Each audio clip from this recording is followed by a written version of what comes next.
All right, so we talked about all the different immigrant groups and their role against us, right? We talked about the Irish role, who became the police officers. We know how that relationship worked out.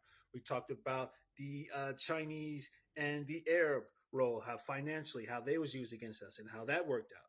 And then we talked about the Italians and how they were the bringer-ins of heroin, and the Hispanics, naming the cartels, but their subsidiaries, whatever, and how they were responsible for crack cocaine and also the financial attack against us for their businesses. Now we come down to the big one, okay? Now we come down to the big current wave.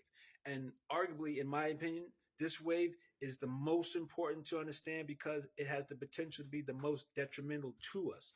If this wave had been successful, it would have done what none of the other waves could have done, and it would have wiped us out completely.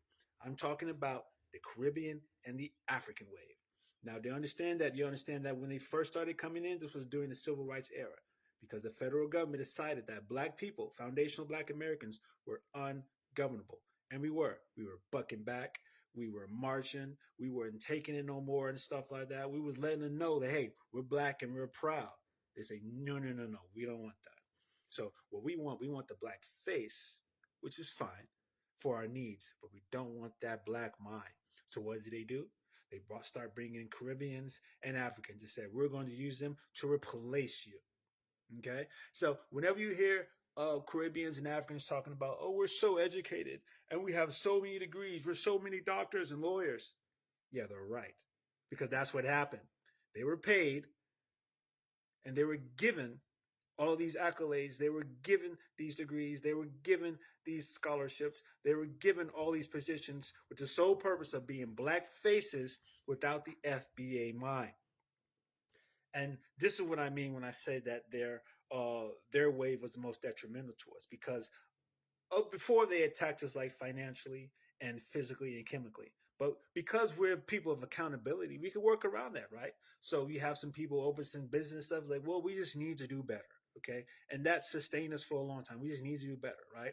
When we had the chemical warfare from the Italians and the Mexicans, we're like, look, we just got to stop doing drugs. We got to tell people to get off this stuff. You know what I'm saying?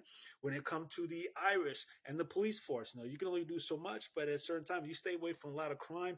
You won't get involved with them, but we still can't help it when like the police stops and things like that. But we're still ways that we could adjust around it.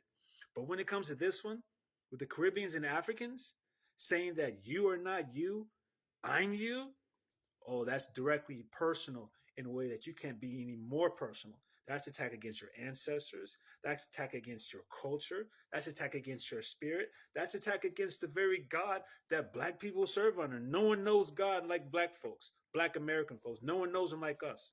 And that's why the heat coming against the Africans and Caribbeans is so much more potent than the other groups because their role, if it had been successful, would have wiped us out completely.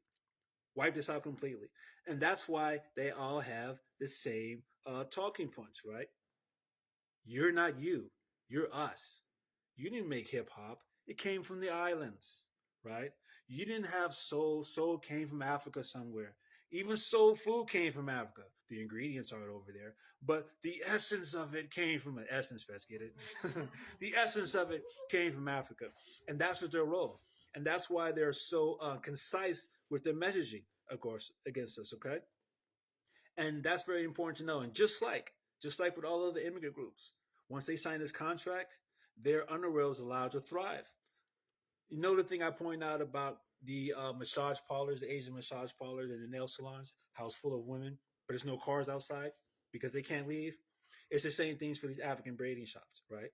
Full of women, no cars outside, or maybe one car and stuff. They're not able to free and roam and stuff. They're not employees. This is their role in America. You understand? And they're also big on scammers, just like the Arabs are. Huge scammers. Okay, and you see it all over time, all the scamming that you do. But when we scam, we get caught, we get prosecuted. There's a woman right now in Chicago who is going to court for using her food stamps to make videos of baked goods that she ate herself, but they're still taking to court. Meanwhile, you have entire communities in Minnesota and Ohio and down in Florida who's scamming to the tune of millions and are just now kind of being held accountable to it. Millions by one single solitary black woman was dragged through court. You see how the underworld is allowed to operate? And so this is the thing with the Africans and Caribbeans, all right? Because this was the final straw. This was a spiritual attack against us. And this is why, as foundational Black Americans, we're finally waking up and we're saying, you know what? Enough is enough. We have this ice going everywhere and everything like that. You guys handle your own problems. They're just now did the march on. Did you guys see the march on Selma? Before it was about them, but now it's about us. They are blatantly trying to take us out of our own story. Blatantly. So you see the script that they started from way back in the Irish up now to the Africans and Caribbeans. They're still on the same script. Like all of our like all of our teachers have says, we have no friends. So even in the midst of them being drugged all over the place and taken back home, which you're going back home, how bad is it? They're still disrespecting us as a collective. As a collective, they're still disrespecting us because they all signed that deal with white supremacy in order to help subjugate us and to assist in white supremacy's attempt to eradicate us. But it's not going to work. What they say, if you take a shot at the king, you better not miss. And they miss. More importantly, the Africans and Caribbeans miss. I think they saved the best for last because, like I said before, if they had been successful, we'd have been decimated as a group, decimated as a nation.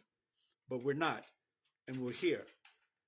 And so now you guys have your own fight, but we're going to continue to regulate and to say what's what and tell the truth about the history and the truth of all these immigrant nations and their role against us. We have no friends. Let them deal with their issue because here's the thing at the end of the day. Here's at the end of the day, right? They always want to say that we have the same oppressor. The white man did this to us. The European did this to us. We're all the same. We're all the same. No.